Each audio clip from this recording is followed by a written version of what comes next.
देखिए bypass surgery किया ये शासक जातियों ने। शासक जाति कौन है? शासक जाति, शासक वर्ग और शासक वर्ण और शासित कौन है? मैं थोड़ा ऊंची बात बोल रहा हूँ, लोगों के समझ में आ भी रहा होगा। तो देखिए हम अपनी बातें समाप्त करेंगे। पटेल जी को अगर कोई दिक्कत होगी तो बताइएगा, हम माइक बंद कर देंगे। हमारा कुछ निवेदन है आप लोगों से, जब तक आप सोशल विंग नहीं चलाएंगे आप डाउन लाइन में। मैं तो आरएसएस में भी रहा हूँ 12-13 साल, इधर 12-13 साल से बाम से चलाता हूँ, बाम में इस्लाम ग्रुप। तो मेरा जो कहना है, पार्टियां अगर बेस नहीं आप बनाओगे तो पार्टियों का उम्र बहुत दिन नहीं होता है, वो 10-15 साल में खत्म हो जाती हैं। मैं बता रहा हूँ, बहुत वजूद की बात कर रहा हूँ। अगर आप कर्मकांड, पाखंड, भाग्य, भगवान, देवता लेवता, सोखा, ओझा, करा, नक्षत्र, 30 त्योहार पे ध्यान नहीं दोगे तो आपकी गरीबी भी नहीं मिटेगी। गरीबी जैसे पुरखों की बनी थी वैसे गरीबी बनी रहेगी। बच्चों को इंग्लिश मीडियम नहीं पढ़ाओगे, आने वाली पीढ़ियां थम्सअप हो जाएंगी। नौकरी 6-7 प्रकार की हो गई है। नौकरी एक पेंशन वाली है, एक गैर पेंशन वाली है, एक संविदा पर है, एक मानदेय पर है, एक आउटसोर्सिंग है, एक लिमिटेड की है, एक प्राइवेट लिमिटेड की है। और बनियों की नौकरी अलग बात है। 6-7 प्रकार की नौकरियां हैं। निजीकरण आया, उदारीकरण आया, भूमंडलीकरण आया, क्रीम लेयर, सेज, एफडीआई। चुनाव ईवीएम से हो रहा है, 5 किलो अनाज पे हो रहा है, हिंदू मुसलमान पे हो रहा है। जब तक आप भगवान बुद्ध, बाबा साहब कबीर की विचारधारा का प्रचार प्रसार अपने गांव समाज में नहीं करोगे, प्रगति नहीं होगी, नहीं होगी, नहीं होगी। ये संख्या बहुत आई है, कम नहीं है। ये संख्या बहुत है, कम नहीं है। शर्त यह है कि आप यहाँ से जाने के बाद आप इस पार्टी के विचारधारा का प्रचार प्रसार करिए। विचारधारा ही महत्वपूर्ण होती है। अगर विचारधारा नहीं आई, राधे श्याम पटेल जी की मैं बात करना चाहता हूँ कि आज आपकी पार्टी का सदस्यता लिए हैं।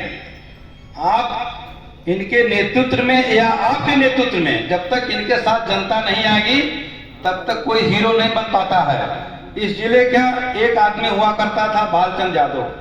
बालचंद यादव 42 किलो में कुश्ती लड़ते थे। एक डीएम साहब आए थे, मैं नाम भूल रहा उनका, और उन्होंने 2 करोड़ रुपया देकर हीरो बनाया बालचंद यादव को। देवशरण सिंह यादव जी, हाँ, 2 करोड़ रुपया दिया उन्होंने, कहा ले जाओ ठेका पद्धति के माध्यम से, और 0 से हीरो बनाया। तो जब तक नेता के साथ जनता नहीं खड़ी होती है तब तक कोई नेता नहीं बन पाता। नेता बेईमान क्यों हो जाता है? बात खिंच जाएगी। वक्ता बहुत लोग हैं, नेता क्यों बेईमान होता है? जानते हैं नेता क्यों बेईमान होता है, क्यों हो जाता है? जब जनता उसके साथ खड़ा होना मना कर देती है तो बेईमानी करके रास्ता खोजना शुरू कर देता है। तो मेरा एक निवेदन है, इस पार्टी के कारनामा को बढ़ाइए और नौजवानों की आवश्यकता है, यही विद्रोह करता है। हम एक लाइन और कहना चाहेंगे, हम तो चले थे अकेले मगर लोग आते गए, अब कारवां बनता गया। शुरू एक आदमी करता है।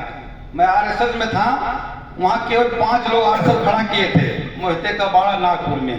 तो लोगों ने देखिए तीन तरह का होता है। पहले लोग घृणा करते हैं कि अरे 5 लोग आए हैं, 10 लोग आए हैं, 20 लोग, थोड़ा और आगे जाए तो विरोध होगा, आपका विरोध टसल होता है।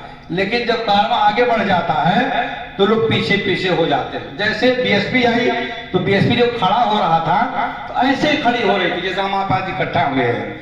लेकिन जब बसपा थोड़ा सा ऊंचे गई तो लोग विरोध किए।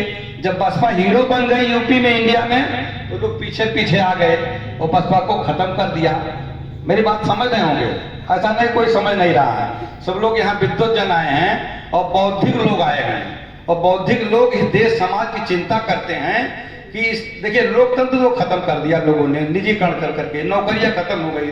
हमको व्यवसाय मानना पड़ेगा। मैं एक शिक्षक हूँ, मैं आपसे निवेदन करूंगा कि आप लोग व्यवसाय में आइए। अगर व्यवसाय में नहीं आएंगे तो आपकी गरीबी खत्म नहीं होगी। मेरा चैलेंज लिख के ले लीजिए, क्योंकि नौकरी जो मिलेगी संविदा मानदेय का मिलेगा, आउटसोर्सिंग का मिलेगा, और चमार पासी धोबी खड़ी भंगे तुरा गलदा धरकार, तो कौन नौकरी देगा? सब संस्थाओं में वही कब्जा काबिज हैं। कौन काबिज है आप जान रहे हो। तो शासक जातियां जो है, शासक वर्ण जो है,